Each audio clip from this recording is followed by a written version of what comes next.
Carwada Amira Online oo carwo lagu iibiyo dharka iyo kabaha carruurta iyo haweenka ayaa laga furay magaalada Boosaaso waxaana ka soo qayb galay furitaanka carwadan duqa degmada Boosaaso Cabdisalaan Bashir Cabdisalaan iyo taliyaha qaybta booliiska gobolka Bari Taliya Xuseen duqa degmada Boosaaso ayaa ganacsatada iyo dhalinyarada ugu baaqay in ay ka qayb qaataan ka shaqaynta amaanka isagoo oo sheegay hadii uusan amaan jirin in uusan ganacsigu noqon karin mid mira dhala. Bismillahir Rahmaanir Rahiim aad baan ugu faraxsanahay maanta oo taariikhdu tahay 5 bishii shanaad 2020 inaanu si rasmi ah aniga taliyaha qaybta booliiska gobolka Bari goobjoog ka ahaano xarika jarka carwada Amira Online oo markii ugu horeysay maadaama muddo dhowr sano ay ku shaqeynayso online markii ugu horeysay in xarun ku yeelanaysa magaalada Boosaaso ujeedada aan u nimo waxay inaan dhiiri gelino maadaama muddo dhowr sano online ku shaqeynayna xarun cusub oo ku soo biirtay xarumaha ganacsiga ee magaalada Boosaaso inaanu ku dhiiri gelino waxaan rajaynaynaa insha Allah taala in Ilaahay u barakeeyo bishii Ramadaan baa lagu jiraa waxaan kaloo rajaynaynaa in macaamiisha ku xirnaa oo hore online ka ugu xirnaa in hadda kadib xarunta ay imaan doonaan wixii adeeg ay halka ka heli doonaan walow aan ogsoonahay in hadda wadanka caalamka waxa kala go'a uu jiro oo waxyaalihi badnaa online ka lagu dalban jiraan si degdeg ah aan loo helayn hasaate waa dhiiri gelinaynaa waxaan rajaynaynaa insha Allah taala in bulshada reer Boosaaso ay noqdaan kuwa ka faa'iideysta mulkiilayaasha carwadana ay noqdaan kuwa khayr iyo baraare ka hela aad iyo aad baan u bogaadinaynaa mar labaad iyo mar saddexaad waxaan kaloo iyadana waajib nagu noqotay inaan sii dhiiri gelino meel walba iyo goob walba ay furanayaan dad dhalinyaro ah iyadana wax way waajib way in la dhiiri geliyo dhalinyarada goobaha ganacsiga lagu dhiiri geliyo sababta waxa ka bixisa wax badan fadhi badan baago muddo badan aad baan u bogaadinaynaa mar labaad iyo mar saddexaad Amira Online mulkiilayaashana waa ugu hambalyeynaa waxaan rajaynaynaa in bishii barakeysnayd baa lagu jiraa Ilaahay khayr ka siiyo waxaan ku soo dhaweynayaa taliyaha qaybta si uu si rasmi ah noogu daa Bismillahir Rahmaanir Rahiim maanta ay taariikhdu tahay 5 bishii shanaad 2020 waxaan ku salaamayaa salaanta islaamka assalaamu calaykum warahmatullahi sanaa kadib waxaan leeyahay gudoomiyaha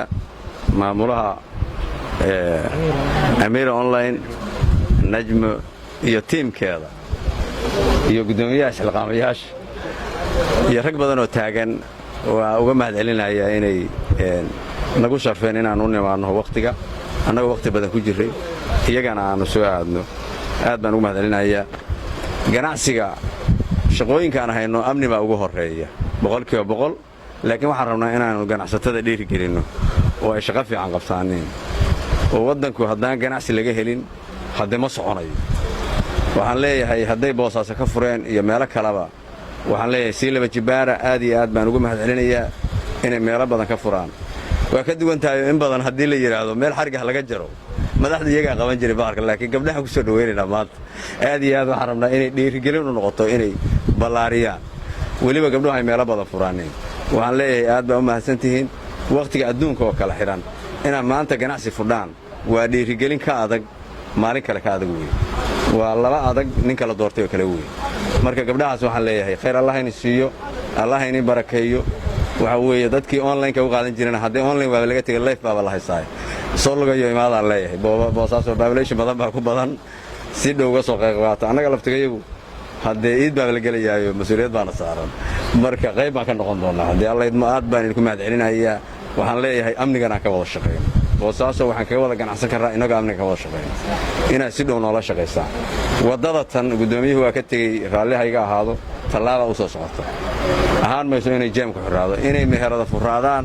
oo ganacsiga aanu kale la furo jidkii loo maray hana la waayo waa nasiib darro wax kale aan ka qaadi doonaa hadii Allah idmo laakiin dadka degan waxaan leeyahay jidkan in baabuurtu marto dadku isu marado u targa in lagu ganacsado laguma tirigin dadku inay ogaadaan baa waxyaalahaas oo kale talaabooyin baa laga qaadi doonaa ganacsadana waa dhiiri gelinaya 100% aad iyo aad baa mahadsantihiin waxaan u mahadcelinayaa si gaar ah labada mas'uul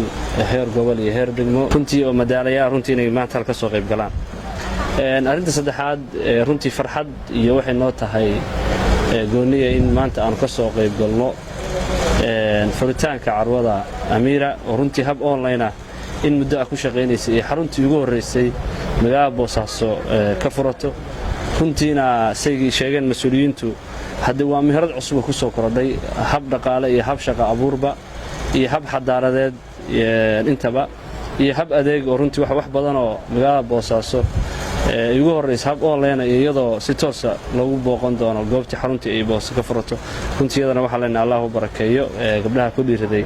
inay halkan maanta furaan runtii waxaan rajaynayaa insha Allah inaan macaamiisha koowaad aanu noqon doono wax badan insha Allah taala aan soo noqon doono aad iyo aad baa mahadsantihiin assalaamu calaykum waraxmatullaah sidoo kale waxa goobta ka hadashay mulkiilaha carwada ganacsi Najma Axmed Ilay carwadan oo markeedii hore ahayd mid si online ah wax looga iibiyo ayaa markeedii ugu horeysay maanta waxa laga furay magaalada Boosaaso ee xarunta gobolka Bari qaar ka mid ah macaamiisha xaruntan ganacsi ayaa si weyn u soo dhaweeyay furitaanka carwadan sida casriga ah u iibinaysa dharka iyo kabaha haweenka iyo caruurta waxaan ka tirsanahay macaamiisha ku xiran Carwo Amira online muddo 2 sano ayay shaqeynaysay online ahaan baan uga qayb gali jiray oo wax kaga iibsan jiray garow waa laga furay markaan waxa baxay waxaan ka gadan jiray maanta ma sha Allah ilaahay mahadiis ka gaadhay iyadoo Boosaaso gudaheeda iyadoo leefana lagu furay inaan hadana aanu marka la kulano waxaan ka helnay adeeg fiican oo tayo leh oo aan ku qanacnay haday noqoto dharka ciyaalka haday noqoto dharka dumarka